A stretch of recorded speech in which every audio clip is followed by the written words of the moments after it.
बरतानिया, Australia, Canada, पुर्तगाल, France फ़लस्तीनी रियासत को तस्लीम कर चुके हैं। इससे पहले आज तक 155 ममालिक ने फ़लस्तीन को आज़ाद रियासत तस्लीम किया हुआ है।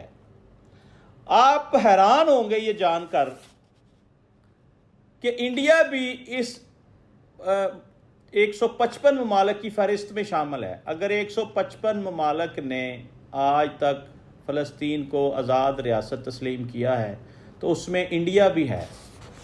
हालांकि इंडिया इसराइल के साथ खड़ा है, बज़ाहिर तो नज़र ये आ रहा, लेकिन कई दहाइयाँ पहले वो भी फ़लस्तीन को आज़ाद रियासत तस्लीम कर चुका है।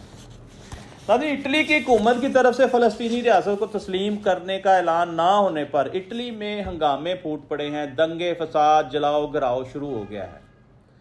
ये तमाम चीज़ें वाज़े तौर पर निशानियां हैं कि लोग फ़लस्तीन में खून रेज़ी नहीं चाहते। लोग गज़ा के निहत्थे मुसलमानों पर जो जुल्म, तशद्दुद, बर्बरियत की जा रही है, लोग ये नहीं चाहते।